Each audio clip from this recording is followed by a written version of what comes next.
Bonjour, ici Maître Samuel Blais-Notaire de l'étude Roy et Blais-Notaire d'Audolbeau-Mistassini.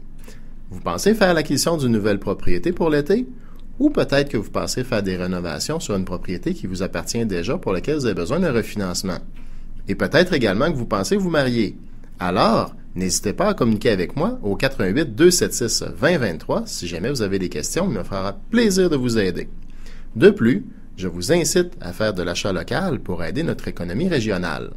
Ça fait une éternité qu'on n'a pas parlé de baseball. On va en parler puisque la pause du match des étoiles s'en vient à très grand pas. Ça va être mardi prochain à Kansas City. On va parler avec Alex Agostino. Salut Alex. Salut Danny. Alex, on va faire un peu le tour du baseball majeur. On est pratiquement à la pause du match des étoiles. Il y a des équipes qui me surprennent. Je pense entre autres dans l'Est de l'Américaine. C'est sûr qu'ils sont actuellement au deuxième rang. Mais les Orioles de Baltimore, il n'y a pas personne qui les voyait là. Au début de la saison, on disait tout le temps que ça allait être les Yankees, les Rays, les Red Sox pouvaient être également dans le coup. Sauf que les Orioles de Baltimore, forcé d'admettre que Buck Showalter a fait un bon travail depuis qu'il a pris la place de Juan Samuel à Baltimore. Définitivement, les Orioles sont une surprise. Pas parce qu'ils n'ont pas de talent, c'est parce qu'ils ont été capables de continuer d'être plus constants que l'année passée, parce que l'an passé, ils avaient eu un départ canon, mais ça s'est rapidement tourné au vinaigre. Mais quand tu finis dans les bas-fonds du classement pendant tant d'années comme Baltimore l'a fait, tu commences à repêcher pas mal plus haut que les Yankees, les Phillies, les Red Sox, et les Matt Wieters de ce monde, quand tu vas les chercher, là, puis ils deviennent des étoiles, c'est sûr que ton équipe va s'améliorer. Avec ça, il faut donner crédit à l'échange d'Éric Bédard, parce qu'il y a une pièce maîtresse qui est revenu, c'est Adam Jones qui est en train de devenir l'étoile des Orioles de Baltimore. Tu mets un peu plus d'athlètes, tu mets un peu plus de talent, tu mets un gérant aguerri comme Showalter, et là, ce que ça fait, dans la division qu'ils sont, ça les force à être meilleurs, parce qu'ils peuvent pas être médiocres ou moyens et être dans cette division-là. C'est pas la centrale où tu gagnes 85, 88 parties, puis tu es dans les séries, il faut que tu en gagnes 95. Ouais. La beauté de cette année dans cette division, ben, tout le monde va se battre pour les 2 positions de plus dans les séries d'après-saison. On va parler maintenant justement des Yankees qui sont encore au premier rang. Les Yankees qui malgré le perte de CC Sabathia également de Andy Petty, vont continuer à bien aller. Parce qu'ils peuvent être dans le coup pour Cole Hamels, puisque lui va partir de Philadelphie. Là. Ben écoute, Ruben Amaro et notre état-major, ceux qui s'occupent du dépistage professionnel, ont de grandes décisions. Je suis persuadé que Ruben Amaro ne veut pas se départir de Hamels parce que c'est un joueur qui a été développé, repêché par l'équipe, a déjà une série mondiale en banque, mais des fois, c'est la loi du marché qui dicte qu'est-ce qui va se passer. C'est sûr que c'est un offre de 5 joueurs incroyables, 5 postes en retour, parce que les Phillies, on en a donné énormément. Ben, tu dois écouter. Mais c'est sûr que s'il le fait, ça va être à contre-cœur, tout dépend de ce que tu reçois en retour. Les Yankees, ben Nani, c'est fait de haut et de bas, hein. Et malgré la perte de Mariano Rivera, cette équipe-là, c'est là qu'ils sont devenus ce qu'on peut appeler hot, dans une division qui était très, très, très serrée pendant un bon bout de temps. Les 5 équipes étaient séparées par 5 parties. Ils se sont détachés un petit peu, mais la saison est encore longue. C'est peut-être maintenant qu'on va sentir les effets de la perte de Rivera, mais plus important, la perte de 1 et 2, c'est-à-dire Sabathia et Pettit, dépendamment de quand ils vont revenir. Parce que du côté de la relève, la perte de Rivera, oui, sauf que tu as Soriano en relève qui fait du bon travail également, qui l'a prouvé par le passé avec les Rays, qui est capable de livrer la marchandise en fin de match. Exact. Ben, la profondeur des Yankees a fait pas de tout dans ce dossier, parce qu'au début, c'était David Robertson qui avait des chiffres incroyables comme releveur numéro 2, qui lançait la 7e, 8e. À son tour, il a failli à la tâche et il s'est blessé. C'est là que Raphaël Soriano est devenu le numéro 1. Et Brian Cashman doit un peu mettre de l'eau dans son vin, parce que lui, il était contre la venue de Soriano. C'était les propriétaires qui voulaient Soriano. Alors aujourd'hui, ben, c'est sûr que les Yankees, avec leur masse salariale, sont capables d'aller chercher un releveur comme Soriano. Et Soriano qui n'a pas chialé d'être le 2e et même à l'occasion le 3e. Ouais.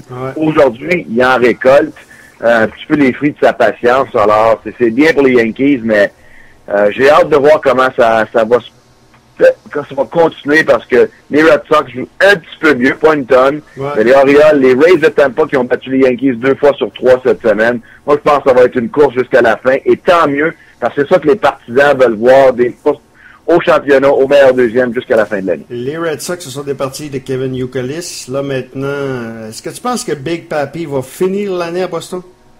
Alors, je pense que Big Papi devrait finir sa carrière à Boston si les Red Sox veulent faire quelque chose de bien.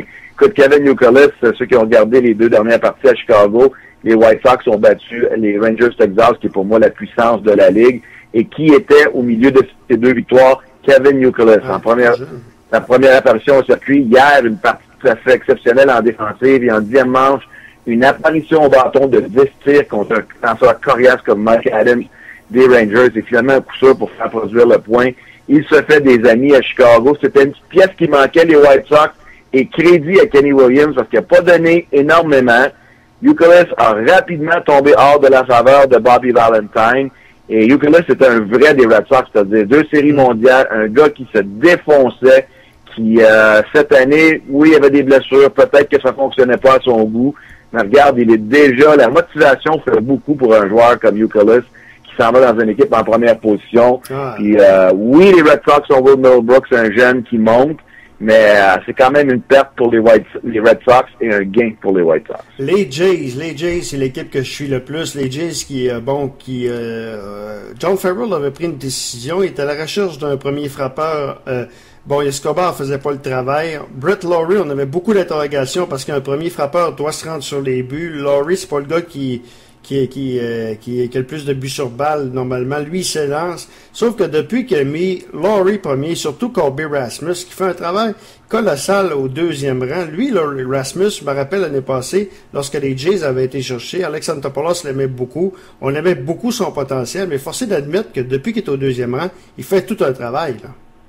Le rôle de Lawrie 1, Rasmus 2, peut-être pas le plus, comment on pourrait dire, le plus orthodoxe des rôles, mais ces gars-là, c'est des jeunes qui amènent de l'énergie.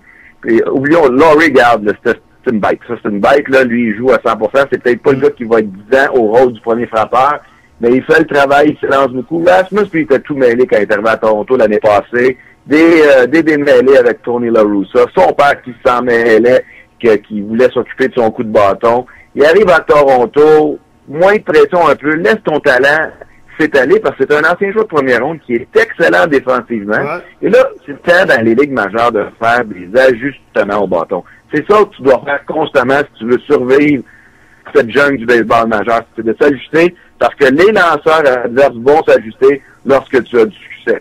Les Jays ont une fiche à peu près de 500, là, c'est pas Lawrie et Rasmus les problèmes. C'est sûr que c'est les lanceurs à cause des blessures. Et Yunel Escobar, je pense que tranquillement, il est en train de sortir de la faveur des Jays qui sont allés le chercher d'Atlanta. C'est un bon talent, mais c'est un gars qui a l'air des fois complaisant, qui se contente de peu, mais les Jays ont des jeunes qui s'en viennent là, dans les ligues mineures, Coupe de Cubain, des bons jeunes joueurs. Alors, Escobar, s'il ne fait pas le travail à long terme, il va partir, mais Alex Anthopoulos ne devrait pas être vendeur à ce temps-ci de l'année à cause du meilleur deuxième. Tenter d'aller se trouver au moins un lanceur aguerri, que ce soit un Ryan Dempster, n'importe qui là qui peut aller te donner des 7-8 manches à chaque fois, puis des victoires qui vont faire la différence en fin de saison. C'est vraiment vrai parce que tu parles du réseau des filiales, je suis beaucoup le réseau des filiales des Jays. Tu regardes ça, des Ghosts, des Enchevekia, des Darno, Jenkins comme par Tab Maguire. Donc tu as vraiment une bonne relève. Hey, je sais que tu es pressé. Il me reste un point que je veux te parler. C'est Warren Cromartie qui veut ramener du baseball professionnel à Montréal. Je veux t'en parler parce que toi, Alex, ça fait longtemps que tu travailles en coulisses, ton groupe avec Mark Griffin, qui veulent ramener une équipe de baseball professionnel à Montréal. On veut la construction d'un stade. Cromartie arrive, débarque à Montréal, il dit ça nous prend du baseball. Ils se sont. Comment tu trouves ça, toi et ton groupe qui travaille en coulisses? Comment tu trouves l'attitude de Cromartie là-dedans? Moi, quand on parle de baseball, je trouve ça positif. Écoute, j'adore Warren Cromartie. C'est mes années de jeunesse à regarder ce joueur-là jouer puis se débattre. Là, on parle d'un autre dossier ici. Baseball Québec, avec notre VP Mark Griffin et notre directeur du marketing Max Flash, nous, on travaille beaucoup plus pour la jeunesse, c'est-à-dire d'avoir une infrastructure que les jeunes puissent utiliser, que la population puisse utiliser. Je pense qu'une place comme Montréal ou en banlieue mérite au moins une infrastructure de baseball. Ça, c'est complètement différent. Que Warren Cromartie soit capable d'attirer des... que j'appelle, moi, des investisseurs potentiels, puis qui peut parler au baseball majeur à cause de ses contacts, puis il peut créer un buzz, puis un jour être capable de bâtir un stade de 500-600 millions, puis amener une équipe. Bravo, fais-les, Warren. Mais c'est totalement... Regarde, on parle nous d'un projet de 40 à 50 millions. Ouais. Là, on parle d'1 milliard de baseball majeur, le retour. Lequel est plus réalisable? Moi, je veux voir les deux, parce que je veux que nos jeunes qui sont à l'académie, dans les différents sports-études, ou des tournois qu'on tient à travers le Québec, qu'on a une fierté. Tu sais, à Québec, il y a un beau stade municipal. À Trois-Rivières, il y a un stade.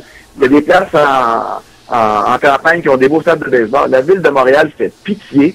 Le maire devrait avoir honte des infrastructures qu'on a à Montréal en termes sportifs, spécialement pour le baseball, je prête pour ma paroisse.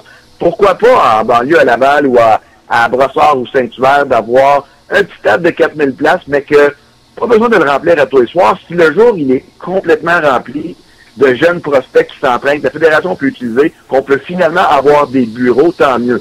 Si jamais ça peut créer une synergie puis d'être ensemble, que Baseball Québec, les bureaux puissent être présents dans un stade, tant mieux. Moi, ce que j'aime, c'est que ça parle de baseball. Warren Cromartie a un nom et je lui souhaite bonne chance parce que moi, tout ce que je veux, c'est qu'il y ait du baseball partout au Québec. Ben, merci beaucoup, Alex. Je sais que tu es pressé, puis on va se reparler bientôt. OK, salut, Daniel. Un collaborateur de baseball, Alex Agostino.